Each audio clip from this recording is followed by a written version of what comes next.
ভারতের স্বাধীনতা সংগ্রামের ইতিহাসে একটি উল্লেখযোগ্য স্থান গ্রহণ করে আছে আলিপুর জেলা। ব্রিটিশ শাসনের পরাধীনতা থেকে স্বদেশকে মুক্ত করার প্রয়াসে সক্রিয়ভাবে ব্রতী হওয়ার অপরাধে বহু বিপ্লবী এখানে কারারুদ্ধ হন। বহু বিপ্লবীকে এখানে ফাঁসি দেওয়া হয়। বিদেশ থেকে পড়াশোনা করে ভারতে ফিরে অরবিন্দ ঘোষ ভারতের স্বাধীনতা সংগ্রামকে ঘনিষ্ঠভাবে জেনেছিলেন, বুঝেছিলেন, বহু পরিকল্পনা রচনা করেছিলেন। তিনি এবং তার ভাই বারীন্দ্রনাথ ঘোষ বিপ্লবের শিক্ষাকে তীব্র করার জন্য গঠন করেছেন।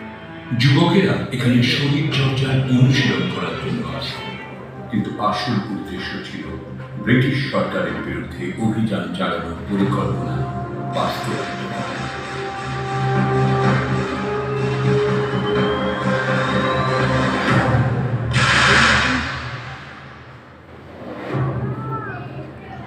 সেই সময় অরবিন্দ ঘোষ ও তাঁর ভাই বারীন্দ্র ঘোষের নেতৃত্বে সাপ্তাহিক পত্রিকা যুগান্তর প্রকাশিত হয়। এই পত্রিকা প্রতিনিয়ত সরকারের আক্রমণের শিকার হয়েছে, এমনকি নিষিদ্ধ করা হয়েছে। স্বাধীনতা সংগ্রামের প্রধান বিরোধীদের অন্যতম ছিলেন নিষ্ঠুর ব্রিটিশ অফিসার কিংসফোর্ড, যিনি বারবার এই ধরনের সংবাদপত্র নিষিদ্ধ করেছিলেন। সহজে উনি ছিলেন বিপ্লবীদের প্রধান লক্ষ্য।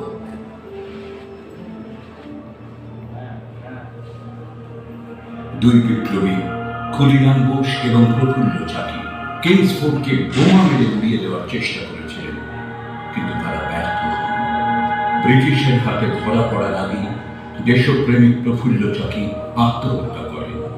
19 বছর বয়সী যুবক ক্ষুদিরাম বোস ব্রিটিশের হাতে ধরা পড়ে। বিচারে তার ফাঁসি হয়।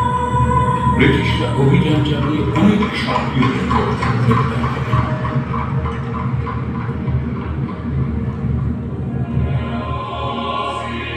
1908 সালের 2রা মে 32 নম্বর মুরারিপুকুর রোডে অভিযান চালিয়ে 14 জন সাহসী দেশপ্রেমিককে গ্রেপ্তার করা হয়। তাদের বিরুদ্ধে রুজু করা হয় মানিকতলা বোমা ষড়যন্ত্র মামলা। আজ আপনি যেখানে বসে আছেন, এখানে প্রায় 30 জন সাহসী বিপ্লবী জেলের অন্ধকারে বন্দী ছিলেন। বিপ্লবীরা কারাগারের চার দেয়ালে থাকতে পারে, কিন্তু দেয়াল কখনো বিপ্লবকে থামাতে পারে না। বিপ্লব ঝড়ের মতো ছড়িয়ে পড়েছিল চারিদিকে।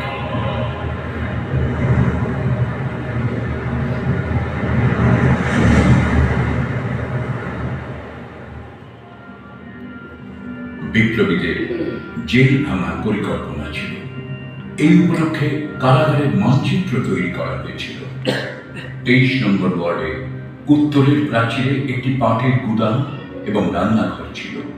উত্তরের প্রাচীর থেকে বন্দীদের যাওয়ার পথ পরিষ্কারভাবে প্রস্তাবিত ছিল, যেখান থেকে সহজেই পালানো সম্ভব। গুপ্ত এজেন্সির দ্বারা গোপনে বালিশে লুকিয়ে রাখা 7টি পিস্তল, দড়ির মই এবং বোমা তৈরির উপকরণ কারাগারে পাঠানোর প্রস্তুতি নেওয়া হল। অরবিন্দ এবং বারীন্দ্র ঘোষ সহ প্রায় 30 জন বিপ্লবী ছিলেন এই জেলে। হঠাৎ খবর এলো নরেন্দ্রনাথ গোসাই ব্রিটিশ সরকারের রাজসাক্ষী হয়েছেন। সমস্ত পরিকল্পনা তিনি ব্রিটিশকে জানাবেন। আন্দোলনের জন্য এটি একটি অত্যন্ত বিপজ্জনক বিষয়। কানাইলাল দত্ত এবং সত্যেন্দ্রনাথ বসু নরেন গোসাইকে হত্যার উদ্যোগ নিয়েছিলেন। পিস্তল আনা হয়েছিল জেলে। কানাইলাল এবং সত্যেন্দ্র সরকারি সাক্ষী হওয়ার ইচ্ছে প্রকাশ করলেন, কিন্তু শর্ত দিল তার আগে তারা একবার নরেন গোসাইয়ের সঙ্গে দেখা করলেন।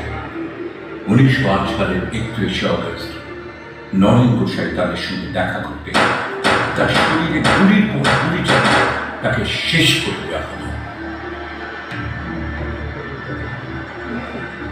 বিচারে কানাইলাল দত্ত ও সত্যেন্দ্রনাথ বসু ফাঁসি। দুজনের বিপ্লবের চেতনা ছিল এতই প্রবল যে এই দুঃসাহসী বিপ্লবীদের মুখে একটি শব্দও আসেনি।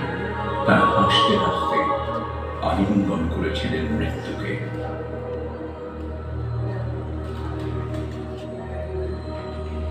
মানিকতলা বোমা ষড়যন্ত্র মামলায় অনেক বন্দীকে কালাপানিতে পাঠানো হয়েছে। অনেককে প্রথমে মৃত্যুদণ্ড দেওয়া হয়েছিল, পরে তা কালাপানিতে পাঠানো এবং অন্যান্য শাস্তিতে রূপান্তরিত করা হয়েছিল। অরবিন্দ ঘোষের মামলা লড়েছিলেন প্রখ্যাত আইনজীবী চিত্তরঞ্জন দাস।